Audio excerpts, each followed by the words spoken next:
नमस्ते। अगर आप भारत आने की सोच रहे हैं या बस इस अद्भुत देश की कमाल की संस्कृति को गहराई से समझना चाहते हैं, तो आप बिल्कुल सही जगह पर हैं। इस खास प्रस्तुति को आप अपनी एक परफेक्ट सांस्कृतिक मार्गदर्शिका मान सकते हैं। आज हम सिर्फ तथ्यों की बात नहीं करेंगे, बल्कि भारत की आत्मा को एक बिल्कुल नए और दिलचस्प नजरिए से करीब से देखेंगे। यकीन मानिए, हमारा ये सफर बहुत ही रंगीन, मजेदार और ज्ञानवर्धक होने वाला है। तो चलिए शुरू करते हैं। इस सफर में हम 5 अहम पड़ावों से गुजरेंगे। सबसे पहले हम भारत की सांस्कृतिक मानसिकता को समझेंगे, फिर यहाँ के मशहूर त्योहारों का अनुभव करेंगे, उसके बाद क्षेत्रीय व्यंजनों का स्वाद लेंगे, ऐतिहासिक वास्तुकला को देखेंगे और अंत में कला, योग और परंपराओं की गहराई में उतरेंगे। ठीक है, तो आइए सीधे हमारे पहले पड़ाव की ओर बढ़ते हैं, सांस्कृतिक भारत की नींव और यहाँ की मानसिकता को समझना। देखिए, भारत दुनिया की सबसे पुरानी सभ्यताओं में से एक है। अब भारतीय संदर्भ में संस्कृति का मतलब सिर्फ कोई कला या पुरानी किताबें नहीं है। ये सच में जीवन जीने का एक पूरा तरीका है। इसमें परिवार की अहमियत, आध्यात्मिकता, एक दूसरे को स्वीकार करना और प्रेम जैसे मूल्य बहुत गहराई से बुने हुए हैं। हजारों सालों के इतिहास ने यहाँ एक ऐसा अनूठा माहौल बनाया है जहाँ आपको हर कदम पर जबरदस्त विविधता देखने को मिलेगी, लेकिन फिर भी सबके बीच एक बहुत ही गहरी एकता है। एक विदेशी यात्री के तौर पर आप इन मूल्यों को हर जगह महसूस कर सकते हैं। और अगर आपको इस पूरी मार्गदर्शिका से सिर्फ एक चीज याद रखनी हो, तो वो ये है: अतिथि देवो भव। इसका सीधा सा मतलब है कि मेहमान भगवान का रूप होता है। ये सिर्फ कोई पुरानी कहावत नहीं है, बल्कि ये सचमुच भारत की रग रग में बसी मेहमान नवाजी का प्रतीक है। आप देखेंगे कि यहाँ आने वालों का जिस गर्मजोशी और आदर से स्वागत किया जाता है, वो इसी प्राचीन दर्शन का नतीजा है। यह सच में माना जाता है कि हर इंसान के भीतर ईश्वर का वास है। अब जरा इस बात पर गौर कीजिए। भारत की विविधता का सबसे बड़ा और सबसे खूबसूरत पहलू है यहाँ का धर्म।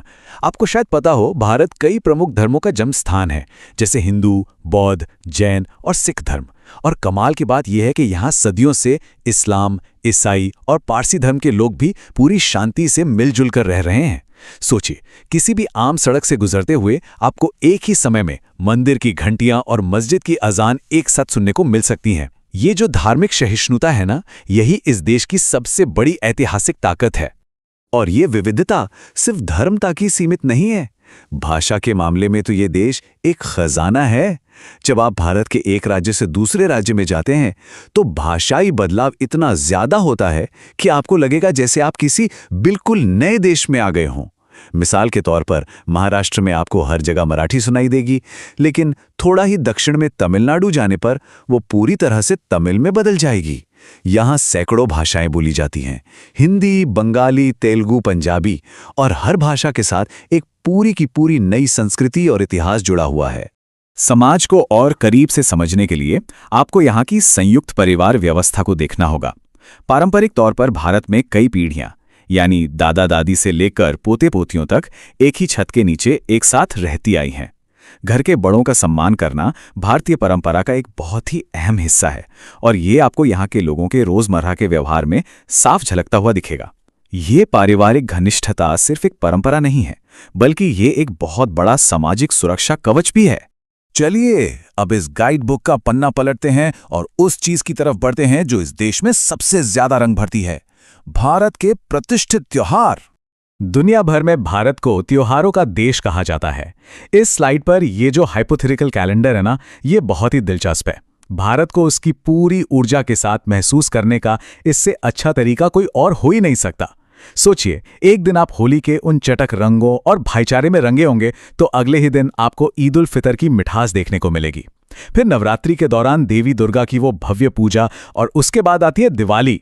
बाप रे, दिवाली का वो नज़ारा जहां पूरा का पूरा देश दियों की सुनहरी रोशनी से जगमगा उठता है, वो तो सच में देखने लायक होता है। और हाँ, क्रिसमस की रौनक भी यहाँ के सांस्कृतिक कैलेंडर को और शानदार बनाती है। त्योहारों की बात हो और खाने की बात ना हो, ऐसा कैसे हो सकता है? अब हम एक क्षेत्रीय पाक यात्रा पर चलेंगे। हम सब जानते हैं कि बेहतरीन खाना किसी भी यात्रा का सबसे यादगार हिस्सा होता है। आप इस क्षेत्रीय मानचित्र को देखिए। अगर आप उत्तर में हैं, तो रोटी, दाल और मसालेदार छोले भटूरे आपका इंतजार कर रहे हैं। थोड़ा दक्षिण की तरफ जाएं तो आपको हल्के लेकिन बेहद स्वादिष्ट इडली और डोसा मिलेंगे। पश्चिम में जाएं तो ढोकला और मुंबई का फेमस वड़ा पाव है। और पूर्व की ओर मीठे रसगुल्ले और माछ भात।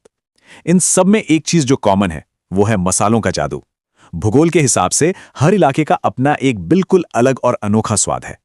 खाना पीना हो गया, तो चलिए अब अपनी इस गाइडबुक में थोड़ा वास्तुकला और ऐतिहासिक स्थलों की सैर कर लेते हैं। ये हिस्सा आपको सचमुच समय में पीछे ले जाएगा। ताजमहल की वो बेदाग सफ़ेद संगमरमर की खूबसूरती हो, कुतुब मीनार की आसमान छूती ऊंचाई हो, या फिर कोणार्क सूर्य मंदिर की वास्तुकला के अद्भुत चमत्कार, भारत का पूरा इतिहास इन पत्थरों पर उकेरा गया है।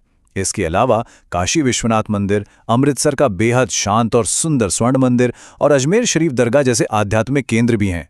सच कहूं तो ये सिर्फ पुरानी इमारतें नहीं हैं, ये भारत की आत्मा है, जो सदियों की कला, कारीगरी और आस्था की कहानियां सुनाती हैं। अब हम इस सफर के आखिरी और शायद सबसे गहरे हिस्से पर आ गए हैं, कला, योग और रोजमर्रा की परंपराएं। कला की बात करें तो भारत भरतनाट्यम, कथक और ओडिसी जैसे शास्त्रीय नृत्यों का केंद्र है। पता है, ये सिर्फ डांस नहीं है, बल्कि हाथों के इशारों और आंखों के हावभाव से कहानियां सुनाने का एक बेहद प्राचीन और जादुई तरीका है। और अगर पहनावे को देखें तो महिलाओं की साड़ी की भव्यता और पुरुषों का पारंपरिक धोती कुर्ता रोजमर्रा की जिंदगी का हिस्सा है। खासकर राजस्थान के वो चटक, रंग बिरंगे कपड़े और पगड़ियां तो पूरी दुनिया में मशहूर हैं।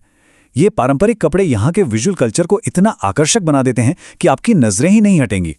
और संगीत, भारतीय शास्त्रीय संगीत मुख्य रूप से दो अलग अलग दुनियाओं में बटा है, उत्तर का हिंदुस्तानी संगीत और दक्षिण का कर्नाटक संगीत। चाहे वो पंडित रविशंकर के सितार की मनमोह लेने वाली धुन हो या फिर महान लता मंगेशकर जी की जादुई आवाज, ये क्षेत्रीय और शास्त्रीय सुर संगीत सुनने वालों को एक बिल्कुल नया अनुभव देते हैं। इन दोनों शैलियों के बीच के बारीक अंतर को महसूस करना किसी भी यात्री के लिए बहुत ही शानदार अनुभव हो सकता है। अब आज के समय में पूरी दुनिया योग की दीवानी है ना? लेकिन क्या आप जानते हैं कि इसकी असली जड़ें यहीं भारत में हैं?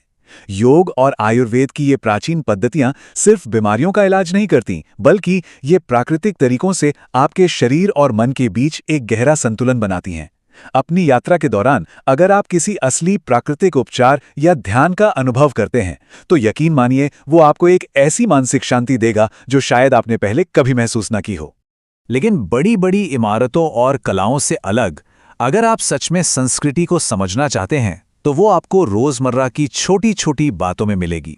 हाथ जोड़कर किसी को नमस्ते कहना सिर्फ हेलो बोलना नहीं है, बल्कि ये सामने वाले को दिल से सम्मान देना है। घरों में बड़ों के पैर छूना, हर दिन होने वाली पूजा पाठ और कई कई दिनों तक चलने वाले वो शानदार पारंपरिक विवाह संस्कार, इन रिवाजों को करीब से देखना आपको इस संस्कृति के बहुत करीब ले जाता है।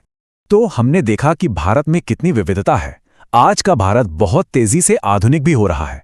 यहाँ की युवा पीढ़ी दुनिया भर की तकनीक और नई शिक्षा को खुले दिल से अपना रही है। लेकिन कमाल की बात यह है कि उन्होंने अपने प्राचीन त्योहारों और पारंपरिक मूल्यों को भी बिल्कुल उसी शिद्दत से सहेज कर रखा है। हमारी ये प्रस्तुति यहीं खत्म होती है, लेकिन जाते जाते जरा सोचिए, जिस खूबसूरती से ये देश आधुनिकता और हजारों साल पुरानी परंपरा का बैलेंस बना रहा है, आने वाले दशकों में दुनिया भर से यहाँ आने वाले यात्रियों के लिए शांति, सम्मान और विविधता का ये ताना बाना और कितने नए और अद्भुत रूप लेगा। इस विचार के साथ हमारे इस सफर में शामिल होने के लिए आपका बहुत बहुत धन्यवाद।